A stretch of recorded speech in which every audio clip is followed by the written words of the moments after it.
Hello everyone, welcome back to the channel. आज हम बात करेंगे डेटाबेस मैनेजमेंट सिस्टम की, डीबीएमएस के नाम से भी जाना जाता है। सबसे पहले एक इंपॉर्टेंट बात, यहाँ पे आपको सेम 4 दिखाई दे रहा होगा। इसका ये मतलब है लास्ट ईयर ये सब्जेक्ट सेमेस्टर 4 में हुआ करता था, अब ये सब्जेक्ट सेमेस्टर 3 में होता है। और एक अच्छी बात यह है कि सेमेस्टर 4 में जो सिलेबस था सेम एग्जैक्ट सेमेस्टर 3 में भी है, कुछ भी चेंज नहीं करा गया है, डिट्टो वही दे दिया गया है। और इस वीडियो में मैं यूनिट 1 से लेके यूनिट 5 तक का जितनी भी इंपॉर्टेंट चीज़ें सारी कवर करूंगा। यहाँ पे जो 2-2 नंबर के भी क्वेश्चन हैं इनको ऐसे डिफाइन करा जाएगा जो 7 नंबर में भी आते हैं, तो आप सही से लिख के आ सकते हैं। जो बच्चा भी एकदम लास्ट मोमेंट पढ़ाई कर रहा है उसके लिए ये एक यहाँ पे रामबाण का काम करेगा, क्योंकि इसमें 1 से लेके 5th यूनिट तक का सारे टॉपिक्स हैं। ठीक, और मैंने सारे ऑप्शन वाले जो और वाले होते हैं क्वेश्चंस उनको भी कवर करा है। सारे A to Z इसमें जितने भी क्वेश्चंस हैं सारे कवर करे गए हैं, और सारे ऐसे कवर करे गए हैं कि 7 नंबर में अगर वो आता है तो वो आप कर सकते हैं। इसी के साथ शुरू करते हैं, और मेरी आशा रहेगी कि आपका एग्जाम बहुत अच्छा जाए। चलते हैं फर्स्ट क्वेश्चन पे। डिफाइंड डेटाबेस मैनेजमेंट सिस्टम पूछ रहा है, और ये क्वेश्चन पेपर इसलिए यहाँ पे अटैच करा है, कई लोगों के ट्रस्ट इश्यूज होते हैं तो वो देख सकते हैं। नीचे चलते हैं जहाँ पे सब कुछ सही से शुरू हो रहा है। तो पहला क्वेश्चन जो है हमारा, डिफाइंड डेटाबेस मैनेजमेंट सिस्टम। तो डेटाबेस मैनेजमेंट सिस्टम क्या होता है ये पूछा जा रहा है। डेटाबेस मैनेजमेंट सिस्टम एक सॉफ्टवेयर सिस्टम होता है जो डेटाबेस में डेटा को store, manage, retrieve and update करने का काम करता है। सिंपल वर्ड्स में डीबीएमएस यूजर और डेटाबेस के बीच का ब्रिज होता है। किसके बीच का ब्रिज होता है? यूजर, और ये बना लीजिए एक आप ब्रिज, और डेटाबेस। ठीक, ये ब्रिज होता है किसके बीच में? हमारे यूजर और डेटाबेस के बीच में। यूजर डायरेक्टली डेटा फाइल्स को एक्सेस नहीं करता बल्कि डीबीएमएस के थ्रू काम करता है। ठीक है, ये हमारा डीबीएमएस होता है। ठीक, ये याद रखिएगा, ये हमारा डीबीएमएस होता है। हम लोग डायरेक्ट इस पे नहीं जा सकते, हम लोग पहले यहाँ से जाएंगे फिर ये हमें यहाँ पहुंचाता है। तो ये चीज़ आपको पता होनी चाहिए, ये कोर है एकदम इस सब्जेक्ट का। डीबीएमएस में क्या इंश्योर करते हैं ये भी आपको पता होना चाहिए। डाटा सिक्योरिटी इंश्योर करी जाती है। डाटा सिक्योरिटी में क्या होता है? अनऑथराइज्ड यूजर डाटा एक्सेस नहीं कर सकता है। जिसके पास अथॉरिटी होगी, जिसको हम लोग परमिशन देंगे, वही सिर्फ जा सकता है वहाँ पे। डाटा इंटीग्रिटी क्या होता है? डाटा इंटीग्रिटी में ये होता है कि डाटा करेक्ट और कंसिस्टेंट रहता है। ठीक, डाटा कंसिस्टेंसी क्या होती है? डाटा कंसिस्टेंसी ये होती है कि सेम डाटा सब यूजर को सेम दिखे। ऐसा नहीं है कि मान लीजिए आपने गूगल फाइल्स में गूगल ड्राइव में कोई फाइल्स अपलोड करी और मल्टीपल लोगों को शेयर करा और सबको अलग अलग डेटा दिखाई दे रहा है। ऐसा नहीं होता है। आपने अगर एक फाइल अपलोड करी और सबको वो लिंक भेजा है, जिसको भी साथ शेयर करा है, सबको सेम चीज़ दिखाई देगी। एक ही टाइम पे मल्टीपल लोग एक्सेस कर सकते हैं। एग्जाम्पल्स भी होते हैं इसमें, जैसे कुछ माई एसक्यूएल होता है, ओरेकल होता है, एसक्यूएल सर्वर होता है। ये हमारे कुछ एग्जाम्पल्स होते हैं। आगे बढ़ते हैं। ये याद रखिएगा, डेटाबेस और यूज़र को कनेक्ट करता है। ये क्या हो गया? हमारा ब्रिज हो गया। ये हमारा ब्रिज है जो भी बनाया था ऊपर, और इसी के साथ ये ऐप्स में भी हमें एक्सेस करने को देता है, और साथ ही साथ यूज़र के लिए भी। तो ये ऐप्स भी जब हमारा डेटा लेके आती हैं तो वो पहले कहाँ जाती हैं? डीबीएमएस में जाती हैं, फिर वो डीबीएमएस से डाटाबेस तक का जाती हैं। तो ये एक साइकिल चलती रहती है। एक छोटा सा फिगर है, अगर आप बना के आते हैं तो बहुत अच्छा है, क्योंकि यहाँ ये क्वेश्चन जो अभी आपने 2 नंबर पर देखा, ये सेम क्वेश्चन इसी क्वेश्चन पेपर में 10 नंबर के लिए भी आया था। क्योंकि पहले जब लास्ट ईयर ये जब एकेटीओ ये कराता था तो 100 नंबर का पेपर बनता था। अब ये सब्जेक्ट 70 नंबर के, मतलब ये सारे जितने भी सब्जेक्ट आते हैं हमारे फर्स्ट सेम से, जब बीएमबी की सीरीज आई तब से ये 70 नंबर का शुरू हो गया।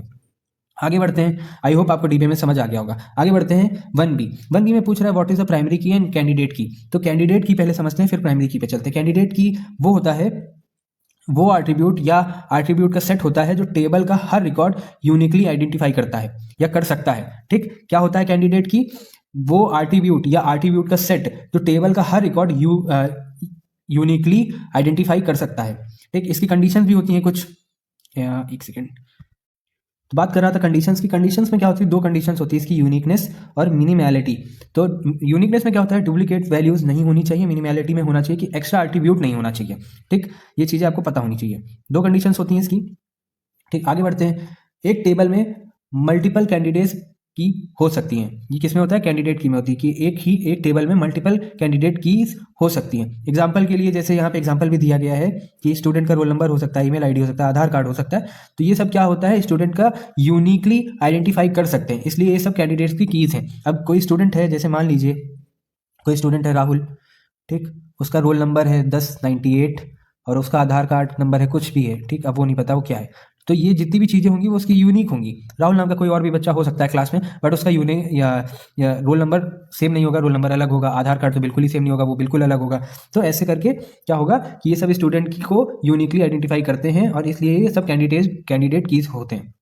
अब आते हैं प्राइमरी की। प्राइमरी की क्या होता है? प्राइमरी की वो कैंडिडेट की होती है जिसे डाटाबेस डिजाइनर चूज करता है।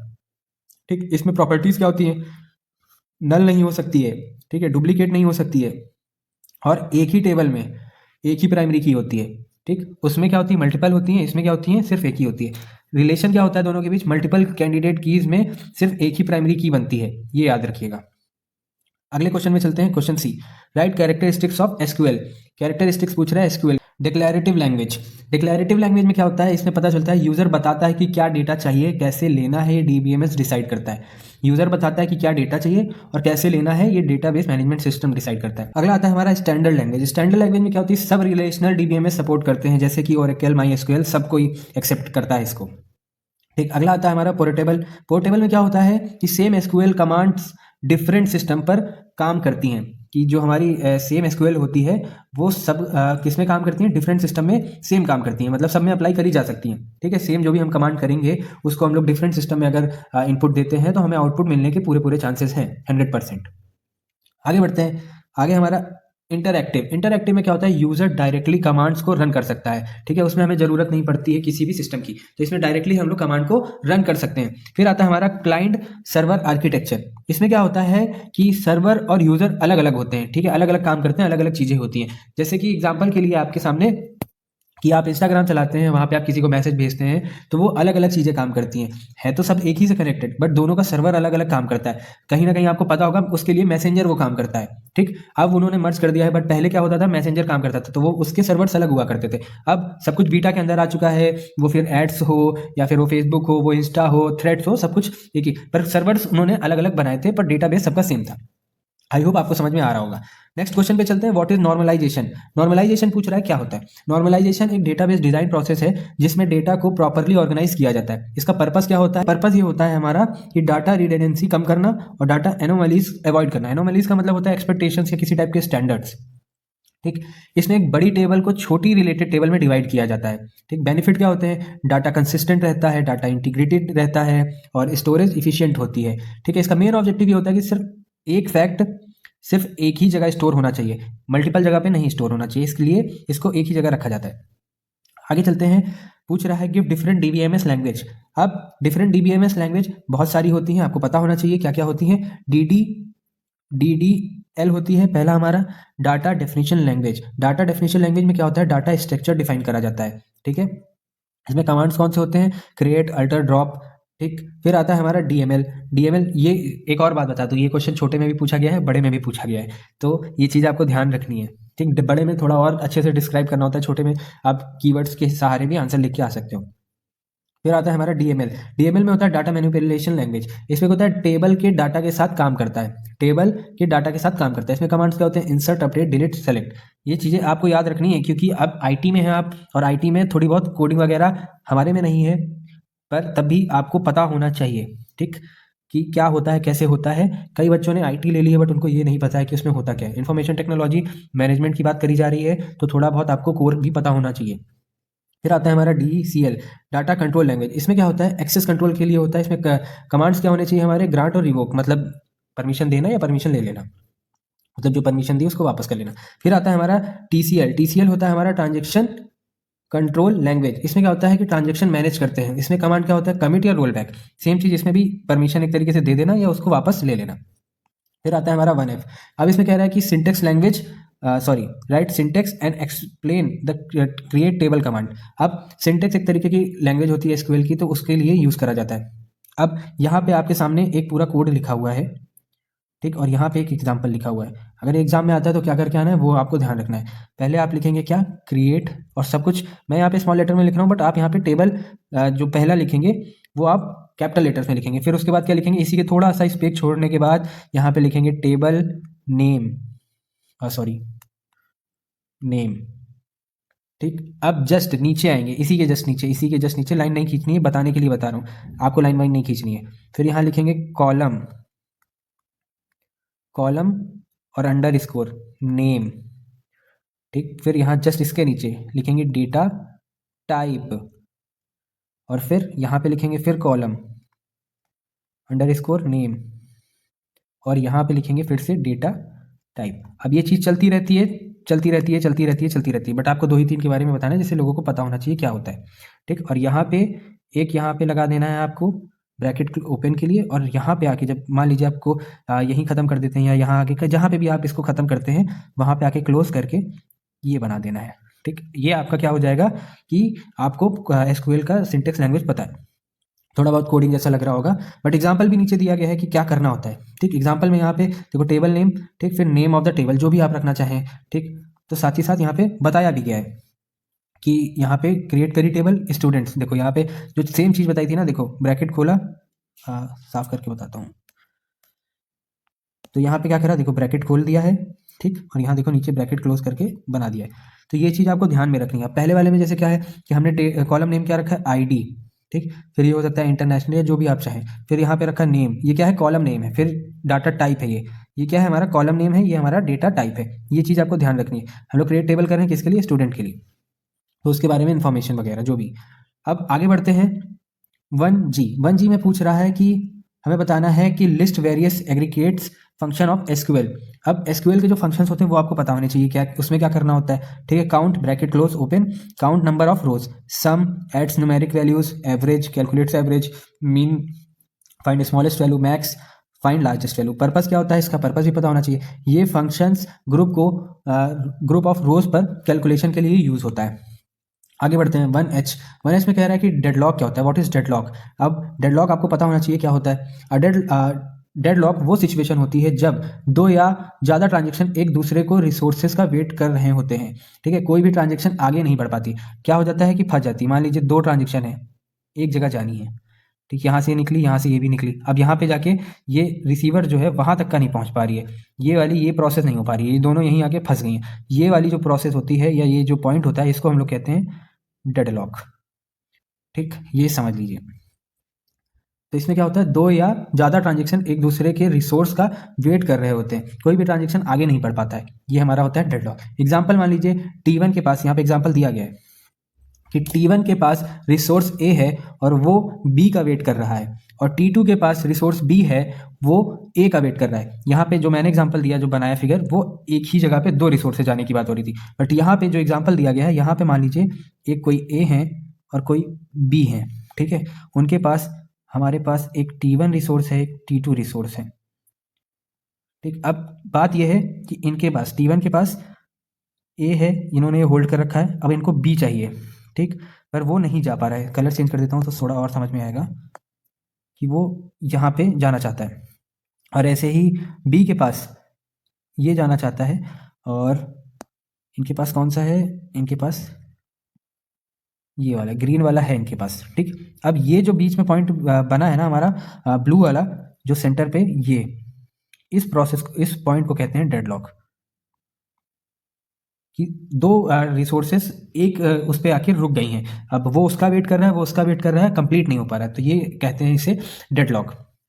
आगे बढ़ते हैं इसी के साथ 1I पे आ जाते हैं। पूछ रहा है define data independence, mention it's type. Data independence क्या होता है, डेटा इंडिपेंडेंस का मतलब होता है एक लेवल पर चेंज करने से दूसरे लेवल पर क्या इफेक्ट पड़ता है। इसके टाइप्स होते हैं लॉजिकल डेटा इंडिपेंडेंस, इसमें क्या होता है कि टेबल स्ट्रक्चर चेंज हो, एप्लीकेशन पे इफेक्ट ना आए, ठीक। और फिजिकल वाले में क्या होता है कि स्टोरेज चेंज हो, लॉजिकल स्ट्रक्चर सेम रहे। ये वाला इस पे डिपेंड हो गया और ये वाला इस पे डिपेंड हो गया एक तरीके से, ठीक। आई होप ये समझ में आ चुका होगा। आगे बढ़ते हैं। 1J में क्या कह रहा है कि डाटा विजुअलाइजेशन पूछ रहा है क्या होता है। डाटा विजुअलाइजेशन का मतलब है डाटा को ग्राफिकली फॉर्म में दिखाना। यहाँ पे कुछ एग्जांपल भी हैं, जैसे चार्ट है, ग्राफ है, डायग्राम है, ठीक है, और भी बहुत सारे एग्जांपल मैंने नीचे बनाने के लिए दिए हैं। इसका काम क्या होता है, आसानी करता है समझने के लिए, आइडेंटिफाई करता है हमारे पैटर्न्स और जो भी ट्रेंड्स है उसको समझने के लिए।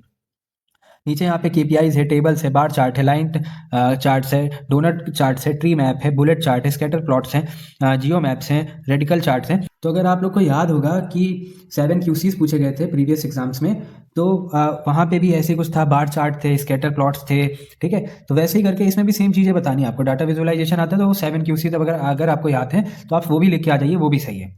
आगे बढ़ते हैं इसी के साथ। अब बड़े क्वेश्चन की तरफ चलते हैं। आ चुके हैं हम लोग किस पे, 2A पे। अब फिर सेम चीज पूछ रहा है, explain the concept of database management and it's की फंक्शनैलिटीज। अब जो सबसे 1 क्वेश्चन में पढ़ा था वहां पे एक वो बना हुआ था, याद होगा आपको, फिगर बनाया था मैंने, तो वो सारी चीज़ें यहाँ पे भी आप पुट कर सकते हैं। इससे आपका एक पेज, आधा पेज तो लगभग भर ही जाएगा। ठीक है, ये क्या हो गया हमारा DBMS, ये हमारा हो गया डेटाबेस, ये हमारा यूज़र, ये हमारा एप्लीकेशन, ये भी हमारा एप्लीकेशन, या चाहो तो वेबसाइट भी कुछ कर सकते हो। बहुत सारी चीज़ें होती हैं जहाँ से हम लोग को डेटा की ज़रूरत पड़ सकती है। ठीक, तो ये क्या होता है, हमारा एक ब्रिज होता है, वही सेम चीज़ें है वहाँ पे जो बताई थी वो चीज़ें सेम यहाँ पे, बस थोड़ा और भी अच्छी तरीके से एक्सप्लेन करा गया है। तो डेफिनेशन पे नहीं चलते हैं, सीधा फंक्शंस पे चलते हैं कि फंक्शंस क्या होती हैं इसकी। ठीक है, की फंक्शंस पे चलते हैं, और की फंक्शंस, वो जो ऊपर चीज़ बताई थी सेम चीज़ यहीं पे थी। की फंक्शंस पे सीधा आते हैं, की फंक्शंस आपको पता होने चाहिए क्या होता है, और ये क्वेश्चन मे बी आपको जो 16 को एग्जाम है वो देखने को मिल सकता है। तो अच्छे से पढ़ के जाइएगा, DBMS के बारे में पूछेगा, क्योंकि थर्ड सेम में फर्स्ट टाइम अपीयर हो रहा है ये सब्जेक्ट, तो हो सकता है कि इतना टफ पेपर ना आए, पर इस पेपर में पूरा जो 1 से 5 यूनिट का इंपॉर्टेंट है पूरा एक ही बार में उन्होंने दे दिया था। ठीक है, हर बड़ा टॉपिक दे दिया था। ठीक है, केस स्टडी भी है आगे, वो आपके वाले में भी है यूनिट 5 में। ठीक है, तो इसलिए केस स्टडी भी ऐसे लिख के नहीं आएगा कि केस स्टडी है, वो ऐसे पूछ लेगा कि जो आपका डेटाबेस है, ठीक है, या DBMS है, वो मोबाइल स्टोरेज या मोबाइल सर्वर, ठीक है, ये कैसे यूज़ करते हैं ऐसे पूछ सकता है, या वेबसाइट आप जो यूज़ करते हैं उसमें कैसे यूज़ करता है ये पूछ सकता है। तो ये चीज़ें ध्यान रखिएगा। तो केस स्टडीज़ ऐसे आती हैं, ऐसे नॉर्मली लिख के नहीं आएगा कि ये केस स्टडी है, क्योंकि अभी तक का मुझे नहीं लगता है कि किसी बच्चे ने भी केस स्टडी अभी तक का जितने एग्जाम हुए किसी ने देखी होगी। आगे बढ़ते हैं इसी में कि फंक्शनैलिटीज़ क्या है इसकी। की फंक्शनैलिटीज़ हैं डाटा स्टोरेज मैनेजमेंट। इसमें क्या होता है, यूज़र को ये नहीं पता होता है कि डाटा डिस्क में कैसे स्टोर है। ठीक, अगला है हमारा डाटा इंटीग्रिटी। इसमें क्या होता है, कॉन्स्टेंट के थ्रू करेक्ट डाटा को इंश्योर होता है। अगला है हमारा इसमें डाटा सिक्योरिटी। डाटा सिक्योरिटी में क्या होता है, यूज़र नेम, पासवर्ड और एक्सेस राइट्स के थ्रू प्रोटेक्शन करी जाती है। आगे बढ़ते हैं इसमें कॉनकरेंसी कंट्रोल। कॉनकरेंसी कंट्रोल में होता है कि मल्टीपल यूजर्स के बीच कॉन्फ्लिक्ट अवॉइड करता है। ठीक, फिर बैकअप और रिकवरी किस लिए रखते हैं हम लोग, क्रैश या फेलियर के बाद डाटा रिकवर करने में हमें आसानी होती है, इसलिए हम लोग डाटा की बैकअप और रिकवरी रखते हैं। एडजस्ट, हाँ, आगे बढ़ते हैं इसी के साथ। सिक्स्थ है हमारा क्या, ट्रांजेक्शन मैनेजमेंट। इसमें क्या होता है, एक प्रोसेस होती है एसिड करके, ठीक है, ऑटोमेटिसिटी, कंसिस्टेंसी, आइसोलेशन, ड्यूरेबिलिटी, इसको कहते हैं एसिड। ठीक है, इसमें ये प्रॉपर्टीज फॉलो होती है। एसिड का पूरा एक नीचे क्वेश्चन है, वहाँ पे जब पहुंचेंगे वो सही से समझेंगे, वो आप यहाँ पे आराम से लिख सकते हैं। पर अगर आप चाहते हैं यही इतना भी लिख के आते हैं, क्योंकि एक 7 नंबर के हिसाब से काफ़ी बड़ा यहाँ पे लिखा हुआ है, ये PDF में प्रोवाइड कर दूंगा, आप पूरा डिटेल में पढ़ सकते हैं। यहाँ पे मैं बात सिर्फ आपको समझाने की कर रहा हूँ, तो इसलिए थोड़ा फास्ट चलेंगे, वरना वीडियो पूरा 3 घंटे का बन जाएगा अगर एक एक लाइन समझाता फिरता बैठ गया तो। इतना बड़ा वीडियो नहीं करना है, क्योंकि मेरा काम है आपका कॉन्सेप्ट क्लियर करना, लाइन रटने का काम आपका रहेगा। एक बार कॉन्सेप्ट क्लियर हो जाए तो आप लाइन खुद बना के भी लिख सकते हो, इतना कोई लैंग्वेज नहीं देखता, UPSC का टेस्ट नहीं है आपका, ठीक है, एक यूनिवर्सिटी का टेस्ट है बस। 2B में चलते हैं, explain the concept of database normalization and its benefit. Normalization और बेनिफिट्स पूछ रहा है। नॉर्मलाइजेशन भी हमें उसमें देखने को मिला था, शॉर्ट वाले को में सबसे जो वेरी शॉर्ट जो 2 नंबर का होता है उसमें भी नॉर्मलाइजेशन पूछा गया था। फिर से बात करते हैं कि क्या होता है नॉर्मलाइजेशन। नॉर्मल फॉर्म्स को ही नॉर्मलाइजेशन कहते हैं। इसमें क्या होता है हमारे पास, फर्स्ट नॉर्मल फॉर्म क्या होती है, 1NF कहते हैं, सेकंड को 2NF कहते हैं, थर्ड को 3NF कहते हैं। इसमें क्या होता है ये समझ लीजिए। 1NF में हमारे पास क्या होता है, एटॉमिक वैल्यूज होती है, नो रिपीटिंग ग्रुप्स होता है। ठीक, एटॉमिक वैल्यूज होती है, नो रिपीटिंग ग्रुप्स होता है। 2NF में क्या होता है, पार्शियल डिपेंडेंसी नहीं होनी चाहिए, एक डाटा दूसरे पे डिपेंड नहीं होता है। ठीक, थर्ड NF में क्या होता है, 3NF में ट्रांजिटिव डिपेंडेंसी नहीं होनी चाहिए। क्या नहीं होनी चाहिए हमारी, ट्रांसिटिव डिपेंडेंसी नहीं होनी चाहिए। इसके बेनिफिट्स क्या होते हैं, बेनिफिट्स ऑफ नॉर्मलाइजेशन आपको ये भी पता होना चाहिए। ये हमारा क्या करता है, रिडंडेंसी कम करने में मदद करता है, इंप्रूव डाटा कंसिस्टेंट करने में मदद करता है, अवॉइड करता है डाटा को एनोमलीज होने में। मतलब एनोमलीज का मतलब मैंने पहले भी बताया था क्या होता है, जहाँ पे हम लोग एक स्टैंडर्ड या मान लीजिए कि एक्सपेक्टेशंस, ठीक है, वो, और ये हमें किसमें मदद करता है, ईजी टू मेंटेन करने में हमारा मदद करता है, मॉडिफाई करना, मैनेज करना, मॉनिटर करना, ये सारी चीज़ें। आगे बढ़ते हैं इसी के साथ, 2C में बढ़ते हैं। 2C में कह रहा है कि SQL का भी जो ऊपर बताया था ना, वहाँ की 2 लैंग्वेज यहाँ पूछी गई हैं। पूछा क्या गया है, एक DML पूछ लिया गया है, एक DDL पूछा गया है। वहाँ पे 4 बताए थे, यहाँ पे 2 अच्छे से पूछे गए हैं कि उसमें होता क्या क्या। वहाँ पे सिर्फ इतना पूछा था कि SQL में क्या क्या होते हैं, यहाँ पे SQL के साथ साथ ये भी पूछ लिया गया है कि उसकी जो 2 लैंग्वेजेस हैं वो क्या क्या काम करती हैं, उसमें क्या कमांड्स की ज़रूरत होती है, सारी चीज़ें। अरे हाँ, तो पहले SQL की बात कर लेते हैं। स्ट्रक्चर्ड क्वेरी लैंग्वेज कहते हैं, और SQL में होता यह है कि रिलेशनल डेटाबेस के साथ कम्युनिकेट करना होता है। ठीक, और आगे बढ़ते हैं इसके साथ एल में DDL में ये होता है कि स्ट्रक्चर डिफाइन करता है और कमांड उसके ऑलरेडी वहाँ पे बताए थे, फिर से बता देता हूँ कि कमांड्स क्या होते हैं। कमांड्स होता है हमारा क्रिएट होता है, आल्टर होता है, ड्रॉप होता है और टर्नकेट होता है। आई होप आपको समझ में आ रहा होगा, थोड़ा फास्ट चलना पड़ रहा है क्योंकि अभी बहुत कुछ बाकी है। और ये वहाँ पे भी बताया था, पर वहाँ पे हम लोग ने 2 नंबर का था तो हमने सिर्फ ये पॉइंट्स रखे थे, बट ये बड़े में आ गया है तो अब हमें पता होना चाहिए कि उसे डिफाइन कैसे करना है। तो ये चीज़ आपको डिफाइन करके आनी रहेगी वहाँ पे। आगे बढ़ते हैं, इसी के साथ DML में आते हैं। DML में क्या कमांड्स होते हैं? सेलेक्ट करना, इंसर्ट करना, अपडेट करना, डिलीट करना। ठीक, मालूम होगा सेलेक्ट क्या करते हैं? Retrieve data from tables. ठीक है, इंसर्ट मतलब नए डेटा को रिकॉर्ड करना, जोड़ना मतलब मॉडिफाई, मतलब अपडेट मतलब मॉडिफाई करना किसी चीज़ को कि इस चीज़ की ज़रूरत नहीं, इसकी जगह कुछ और होना चाहिए। डिलीट मतलब सीधा पता है कि कोई चीज़ हमें जैसे डिलीट करनी है, जैसे ये लाए हमने डिलीट कर दिया, सब कुछ डिलीट कर दिया। ये हो गया, क्या हो गया? जो मैंने अभी लाइन्स बनाई थी एक तरीके से वो डेटा हमने बनाया था, अब वो यहाँ पे हमने डिलीट कर दिया। यही हमारा डिलीट के लिए काम होता है। आगे बढ़ते हैं, कंक्लूजन क्या होता है? SQL makes database interaction simple and powerful. SQL हमें मदद करता है database interaction simple and powerful बनाने में। DDL डिफाइन करता है स्ट्रक्चर को, DML मैनेज करने में मदद करता है। ठीक, आगे बढ़ते हैं। फिगर भी एक बना के आ जाइएगा, जो 2 नंबर में भी आता है तो ये भी फिगर बना सकते हैं और साथ ही साथ अगर इसमें भी आता है तो ये फिगर बना सकते हैं। बाकी ये दोनों नाम भी लिख देंगे, बहुत अच्छी बात है। यहाँ पे आपसे अभी यही दोनों पूछे गए थे। आगे बढ़ते हैं 2D में। 2D में पूछ रहा है कि explain the concept of transaction in DBMS and the different types different transaction states. अब पूछ रहा है कि क्या होता है ट्रांजेक्शन और उसके स्टेट्स। ट्रांजेक्शन एक लॉजिकल यूनिट ऑफ वर्क होता है। ठीक है, इसमें स्टेट्स क्या होते हैं? एक्टिव होता है, पार्शियली कमिटेड होता है, एक्टिव स्टेट और पार्शियली कमिटेड। ठीक, और दूसरा हमारा दूसरा हमारा होता है पार्शियली कमिटेड, तीसरा होता है हमारा कमिटेड, फोर्थ होता है हमारा फेल्ड और फिफ्थ होता है हमारा फेल्ड स्टेट और फिफ्थ होता है हमारा अबॉर्डेड स्टेट। एक्टिव स्टेट में क्या होता है? एक्टिव स्टेट में हमारा ये होता है कि ट्रांजेक्शन जो होती हैं स्टार्ट हो चुका होता है और ऑपरेशन एग्जीक्यूट हो रहे होते हैं, ये हमारा एक्टिव स्टेट होता है। पार्शियली कमिटेड स्टेट में क्या होता है कि ट्रांजेक्शन का लास्ट स्टेटमेंट एग्जीक्यूट हो गया होता है लेकिन चेंजेस अभी परमानेंटली सेव नहीं हुए होते हैं। कमिटेड स्टेट में क्या होता है कि ट्रांजेक्शंस सक्सेसफुली कंप्लीट हो चुके होते हैं पर चेंजेस परमानेंटली डेटाबेस में सेव हो जाते हैं। बस थोड़ा सा पार्शियली और कमिटेड में एक यही फर्क होता है कि उसमें परमानेंटली सेव नहीं होते हैं और इसमें परमानेंटली सेव हो जाते हैं, बस इतना सा फर्क होता है। फेल्ड स्टेट में क्या होता है? ट्रांजेक्शन के बीच में कोई एरर आ जाता है जिससे ये सिस्टम क्रैश हो जाता है, इसे लॉजिकल एरर भी कहा जाता है। फिर आता है हमारा अबॉर्टेड स्टेट। ये वो होता है जहां फेल्ड ट्रांजेक्शन के सारे चेंजेस रोल बैक हो जाते हैं और डेटाबेस पहले वाली सेफ स्टेट में आ जाता है। ठीक, आगे बढ़ते हैं इसी के साथ 2E की तरफ। आई होप अच्छे से मैंने एक्सप्लेन करा है। आगे बढ़ते हैं, ये बार बार क्या हो जाता है। आगे बढ़ते हैं 2E। 2E में क्या है? पूछ रहा है कि discuss the concept of the concurrency control in DBMS and it's important. Concurrency control क्या होता है पहले ये समझ लो। ठीक, कॉन्करेंसी कंट्रोल का मतलब है मल्टीपल ट्रांजेक्शन को एक साथ सेफली एग्जीक्यूट करना बिना डेटाबेस को इनकंसिस्टेंट बनाए। क्या होता है? मल्टीपल ट्रांजेक्शन को एक साथ सेफली एग्जीक्यूट करना हमारे डेटाबेस को इनकंसिस्टेंट बनाए। मल्टी यूजर सिस्टम एक ही टाइम पर बहुत सारे यूजर्स डेटाबेस को एक्सेस करते हैं, अगर कंट्रोल ना हो तो गलत डेटा स्टोर हो जाता है, इसलिए हम ये चीज़ देखते हैं। कॉन्करेंसी आगे, अरे हाँ आगे बढ़ते हैं। आगे है हमारा कॉन्करेंसी के बिना प्रॉब्लम्स। अगर कॉन्करेंसी नहीं होगा तो क्या क्या प्रॉब्लम्स हो सकती हैं? हमारा हो सकता है lost update problem. Lost update में क्या होता है कि एक ट्रांजेक्शन दूसरे ट्रांजेक्शन को अपडेट ओवरराइट कर देता है। दूसरा पॉइंट है हमारा डर्टी रीड। डर्टी रीड में ये होता है कि एक ट्रांजेक्शन उस डेटा को रीड कर लेता है जो अभी कमिट भी नहीं हुआ होता है, तो ये प्रॉब्लम यहाँ पे हमें देखने को मिलती है। कॉन्करेंसी नहीं होगा तो ये प्रॉब्लम्स होती हैं। थर्ड आता है हमारा यहाँ पे अनरिपीटेबल रीड। इसमें क्या होता है? सेम ट्रांजेक्शन में सेम डेटा को 2 बार रीड करने पर डिफरेंट वैल्यूज मिलती हैं। कि मतलब मान लीजिए आपके पास कोई वेरिएबल है, 2x लिख देते हैं। ठीक, कोई वेरिएबल है, हमको यहाँ पे x की वैल्यू पता चल गई है, कितनी है? 2 ही है। और मान लीजिए और एक और यहाँ पे हमारे पास वेरिएबल है, यहाँ पे हमारे पास फिर से 2x है और यहाँ पे हमारे पास x की वैल्यू क्या है? यहाँ पे भी 2 है।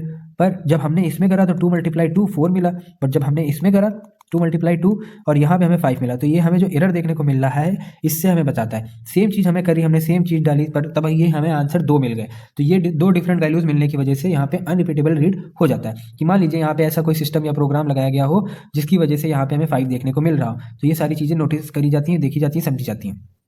आगे बढ़ते हैं इसी के साथ कॉन्करेंसी कंट्रोल टेक्निक्स पे चलते हैं। कॉन्करेंसी कंट्रोल टेक्निक क्या होती है? Log based protocol.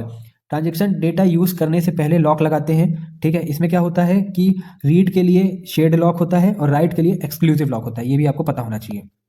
रीड के लिए शेयर्ड लॉक, एक्सक्लूसिव लॉक होता है राइट के लिए। टाइम स्टैम्प ऑर्डरिंग क्या होता है? टाइम स्टैम्प ऑर्डरिंग होता है हर ट्रांजेक्शन को टाइम स्टैम्प मिलता है, पुराने ट्रांजेक्शन को प्रायोरिटी दी जाती है कॉन्फ्लिक्ट अवॉइड करने के लिए। ठीक, टाइम नहीं देंगे तो अगर कंटिन्यूअस काम चलता रहेगा तो क्या हो सकता है? कॉन्फ्लिक्ट हो सकता है। तो पुराने ट्रांजेक्शन को प्रायोरिटी दी जाती है, मतलब पहले जो पुराना ट्रांजेक्शन है उसको हम लोग पहले निपटाएंगे, फिर बाकी में जो नई आती है उसको करते हैं, अपडेट करना, चेंज करना, जो भी करना। इससे क्या होता है? हमारा कॉन्फ्लिक्ट अवॉइड होता है। चलते हैं 3A की तरफ। 3A में क्या है? Explain different type of keys in relational database with suitable example. अब डिफरेंट टाइप्स ऑफ कीज पूछ रहा है, तो डिफरेंट टाइप्स ऑफ कीज आपको पता होना चाहिए। पहला हमारा डिफरेंट टाइप में ही सीधा चलते हैं। टाइप क्या होता है? सुपर की होता है एक पहला, ठीक, हमारे पास फिर आता है कैंडिडेट की, जो हम ऊपर पढ़ रहे थे वही सारी चीज़ें यहाँ पे देखने को मिलेंगी। फिर प्राइमरी की, पर पहले सुपर की को समझा देता हूँ क्या होता है। सुपर की एट्रीब्यूट्स का वो सेट होता है जो रिकॉर्ड को यूनिकली आइडेंटिफाई कर सकता है, चाहे एक्स्ट्रा एट्रीब्यूट्स हो या ना हो। ठीक है, सुपर की क्या करता है? सुपर की एट्रीब्यूट्स का वो सेट होता है जो रिकॉर्ड को यूनिकली आइडेंटिफाई कर सकता है, यूनिकली आइडेंटिफाई ढूंढ सकता है, समझ सकता है, ठीक, चाहे वो एट्रीब्यूट्स हो या ना हो। आगे चलते हैं कैंडिडेट की। कैंडिडेट की एक मिनिमल सुपर की होती है, इसमें कोई एक्स्ट्रा एट्रीब्यूट नहीं होता। उसमें बहुत सारे एट्रीब्यूट्स हो सकते हैं बट इसमें से कोई एट्रीब्यूट्स नहीं होता है, ये चीज़ आपको याद रखनी है। कैंडिडेट की वो मिनिमल सुपर की होती है, इसमें कोई एक्स्ट्रा एट्रीब्यूट्स नहीं होता है, ठीक, उसमें हो सकते हैं पर इसमें नहीं हो सकते। आगे बढ़ते हैं। आगे आता है हमारा प्राइमरी की। प्राइमरी की में क्या होता है कि प्राइमरी की वो कैंडिडेट की होती है जिसमें टेबल के लिए सेलेक्ट किया जाता है। ये अंदर की बात होती है, वो डेटास के लिए हो रही थी, ठीक है, कि मतलब डेटा तो ये भी है और डेटा वो भी है, बट इसमें बात करते हैं यहाँ पे इसको सब एक्सेस कर सकते हैं बट ये किसी को एक्सेस नहीं कर सकता है या करवा सकता है। इसका ये पॉइंट एक समझ लीजिए। प्राइमरी की वो कैंडिडेट की होती है जिसे टेबल के लिए सेलेक्ट किया जाता है, ठीक, वो सब कुछ कर रहे थे, जैसे एग्जांपल भी यहाँ पे दिया गया था ना कि स्टूडेंट आईडी है, रोल नंबर है, ईमेल आईडी, सब कुछ यहाँ पे उसको यूनिक बनाता है, इंडिपेंडेंट बनाता है। बट जब इसमें एग्जाम्पल की बात आती है, हमारा कहाँ गया एग्जाम्पल, ये तो स्टूडेंट आईडी ही एक हो सकता है, ठीक, दूसरा अगर हमें बनाना रहेगा तो उसकी प्राइमरी की अलग बनेगी, रोल नंबर के लिए अलग बन जाएगी, ठीक। पर उसमें अगर हमें सर्च करना होगा, हमने मान लीजिए हमने राहुल वाला एग्जाम्पल दिया था कि राहुल को हमने सर्च करा तो वो हमें सीधा बता देगा कि उसका स्टूडेंट आईडी क्या है, रोल नंबर क्या है, ईमेल आईडी क्या है। बट इसमें हमको जो भी हमने जो चूज़ करी है हमको वही चीज़ सर्च करनी पड़ेगी ढूंढने के लिए, ठीक। अब इसमें रूल्स भी होते हैं कुछ, प्राइमरी की के कुछ रूल्स भी होते हैं, तो वो रूल्स भी आपको पता होने चाहिए कि नल नहीं हो सकती, पहले भी बताया था, डुप्लीकेट नहीं हो सकती, सिर्फ एक ही होती है, बहुत इंपॉर्टेंट होती है प्राइमरी की। क्वेश्चन यहाँ पे देखने को मिल सकता है इस बार भी, प्राइमरी की क्या होती है, प्राइमरी की को डिफाइन वगैरह करने का भी आ सकता है। तो ये सारी चीज़ें आपको याद रखनी है। आंसर की लेंथ बढ़ाने के लिए आप एग्जाम्पल्स का यूज़ कर सकते हैं, डायग्राम्स का यूज़ भी कर सकते हैं, ठीक है। आगे बढ़ते हैं इसके साथ। फोरिजन की। फोरिजन की में क्या होता है कि फोरिजन की में एक टेबल का एट्रीब्यूट होता है और दूसरी टेबल की प्राइमरी की को रिफर करता है, ये एक तरीके से लिंक होते हैं, इससे टेबल्स के बीच रिलेशन बनता है। मान लीजिए एग्जांपल भी दिया गया है कि कोर्स आईडी है किसी स्टूडेंट की और डायग्राम, इसके डायग्राम आपको बहुत जगह मिल जाएंगे गूगल वगैरह पे, वहाँ से भी आप देख के समझ सकते हैं। पर यहाँ पे मैं आपको बता दे रहा हूँ कि कैसे। मान लीजिए आपने एक्सेल पे बनाया, ठीक, यहाँ पे स्टूडेंट नेम, यहाँ पे रोल नंबर, यहाँ पे कोर्स, ठीक है, यहाँ पे मान लीजिए आर मतलब राहुल और एस सुरेश, ठीक, दो लोग के लिए है। और यहाँ पे रोल नंबर जो भी हो सकता है, 11 हो सकता है, 12 हो सकता है, कोर्स मान लीजिए MBA है और ये BBA है। तो एक हमारे पास टेबल आ चुकी है। अब इसमें जो भी रिलेशन होगा ना वो ये बताएगा कि राहुल के पास MBA का कोर्स है और उसका रोल नंबर क्या है, 11। अब सुरेश के लिए जब बात करी जाएगी तो ये होगा कि उसका कोर्स क्या है, BBA है और उसका रोल नंबर है 12। तो स्टूडेंट लिंक होता है अपने कोर्स से, इससे पता चल जाती है बाकी इन्फॉर्मेशन भी। तो ये फॉरिजन की में क्या चीज़ होती है हमारे पास कि एक टेबल एट्रीब्यूट होता है जो दूसरी टेबल की प्राइमरी की को रिफर करता है। ये क्या होती है, हमारी प्राइमरी कीज होती हैं। ये राहुल के लिए ये हो सकती है, सुरेश के लिए ये हो सकती है, मैंने पूरा टैब्स करके बता दिया है, ठीक है। तो ये चीज़ आपको पता होना चाहिए। अब यहाँ पे जब प्राइमरी की हमें मालूम होती है तो उसका लिंक पता चल जाता है कि उसका रिलेशनशिप क्या है। राहुल के यहाँ पे सिर्फ कोर्स की बात नहीं, एज भी पता चल सकता है, आधार कार्ड नंबर पता चल सकता है, बहुत सारी चीज़ें जो भी हम लिंक करना चाहें। आगे बढ़ते हैं 3B। 3B में क्या है, discuss the concept of relational algebra and explain it's main operations. Relational algebra क्या होता है? रिलेशनल अलजेब्रा एक प्रोसीजरल क्वेरी लैंग्वेज होती है जो कि हमारा क्या कहते हैं, प्रोसीजरल का पहले मतलब समझ लेते हैं। प्रोसीजरल का मतलब होता है कैसे डाटा निकाले या डिफाइन होता है, ठीक है, कैसे डाटा निकलेगा या कैसे डिफाइन करते हैं उसको कहते हैं। लिखा भी हुआ है यहाँ पे, how defines operations are perform on relational algebra एक प्रोसीजरल क्वेरी लैंग्वेज होती है और इसमें प्रोसीजरल का मतलब ये होता है कि डेटा को कैसे निकाला जाएगा, ये डिफाइंड होता है कि डेटा को कैसे निकाला जाए, इसको जब डिफाइन करते हैं ये हमारा होता है प्रोसीजरल। ये एसक्यूएल का एक थ्योरेटिकल बेस होता है, ये आपको पता होना चाहिए। आगे बढ़ते हैं, इसके मेन ऑपरेशंस क्या होते हैं? सेलेक्ट करना, ठीक। रोज फिल्टर करता है कंडीशन के बेस पर। प्रोजेक्ट प्रोजेक्ट क्या करता है? सिर्फ रिक्वायर्ड कॉलम्स निकालता है। ये हम लोग क्या कर रहे हैं? प्रोसीजरल कर रहे हैं। इस कैसे डाटा को डिफाइन करा जाता है, जब वो निकाला जाता है कैसे निकलेगा, ये डिफाइन कर रहे हैं उसको, ठीक। या ये दोनों चीज़ें, इसका रिवर्स कर देंगे तो वो भी सेम चीज़ ही बताएगा, ठीक। अब थर्ड पे आता है यूनियन। यूनियन क्या काम करता है? यूनियन दो टेबल्स का यूनिक रिकॉर्ड जोड़ता है, एक रिलेशनशिप ढूंढने के लिए, रिलेशनशिप बनाने के लिए। फिर आता है हमारा इंटरसेक्ट। इंटरसेक्ट में क्या होता है? जो भी कॉमन रिकॉर्ड होगा उसको देखा जाता है। फिर डिफरेंस आता है हमारा। डिफरेंस में क्या होता है? पहली टेबल के वो रिकॉर्ड्स जो दूसरी में नहीं है, वो हमारा डिफरेंस होता है। जो चीज़ उसमें है वो चीज़ जो इसमें नहीं मिलने वाली है, जो चीज़ इसमें नहीं होगी, वो हमारा डिफरेंस हो जाएगा। फिर आएगा हमारा जॉइन। जॉइन में क्या होगा? और हाँ, एक चीज़ याद रखिएगा, अगर ये क्वेश्चन आता है ना, जो आपके सामने ये सिम्बल्स बने, ये आपको बनाने रहेंगे, ठीक। फिर आता है जॉइन। जॉइन में क्या होता है कि कॉमन एट्रीब्यूट के बेस पर टेबल को जोड़ा जाता है, ठीक है। जोड़ता है, कोई कनेक्शन मिल जाता है, कोई रिलेशन मिलता है तो उससे जुड़ता है वो। फिर आते हैं हम लोग क्वेश्चन 4 पे। क्वेश्चन 4 क्या कहता है? क्वेश्चन 4 और 5 लगभग सेम ही है इसके, ठीक है। दिखा देता हूँ मैं आपको एक बार। एसिड वाला देखो कहा था, देखो एसिड वाला फिर से मिल गया, ठीक। 5 पे आते हैं, डाटा माइनिंग और data warehousing. Same question ही दिया गया था पिछली बार, पता नहीं क्या सोच के। क्वेश्चन 5 का ये और 4 का ये, हाँ, डेटा वेयर हाउस और उसके डिस्कस करने इंपॉर्टेंस। ये मतलब कितनी कमाल की बात है कि सेम क्वेश्चन 5 है और 5 भी, दोनों सेम ही क्वेश्चन, कुछ डिफरेंस नहीं है। बस 4A में क्या करा उन्होंने कि डिस्कस करने को बोल दिया है उसकी इंपॉर्टेंस, और जो 5A में जब दिया गया तो सीधा यही पूछा गया कि कॉन्सेप्ट बता दो वेयर हाउसिंग और डाटा माइनिंग के। तो क्या बता, आपकी भी किस्मत अच्छी हो, आपको भी सेम आंसर लिखने को आ जाए। तो सेम आंसर लिख देना, 3-3 2-2 पन्ना जितना भरते हो उतना भर के आना। तो डेटा वेयर हाउसिंग की बात करते हैं। डेटा वेयर हाउसिंग क्या होता है? डेटा वेयर हाउसिंग एक सेंट्रल स्टोरेज होता है जिसमें हिस्टोरिकल डेटा स्टोर होता है एनालिसिस के लिए। ये डेली ट्रांजेक्शन के लिए नहीं होता है, बल्कि डिसीजन मेकिंग के लिए होता है। फीचर्स इसके जो होते हैं, सब्जेक्ट ओरिएंटेड होता है, ठीक। सेल्स, कस्टमर जैसे स्पेसिफिक सब्जेक्ट पर फोकस करता है, क्योंकि ये डेली बेसिस की बात नहीं कर रहा है, ये एक हिस्टोरिकल डेटा की बात कर रहा है। इंटीग्रेटेड की होता है, मल्टीपल सोर्सेज का डेटा कंबाइन होता है, ठीक है। मदद करता है कि इसमें हमें हमारे पास बहुत सारा अगर रॉ डेटा हो जाता है, उसको फिर हम इन्फॉर्मेशन में चेंज करते हैं। क्यों? क्योंकि हम उसे इन्फॉर्मेशन निकाल के डिसीजन मेकिंग ले सके, डाटा ड्रिवन डिसीजन मेकिंग जिसे कहते हैं। टाइम वेरिएंट, ओल्ड डेटा भी स्टोर होता है, नया भी जो हमारा काम होता है हम वो भी स्टोर करते हैं। Non volatile.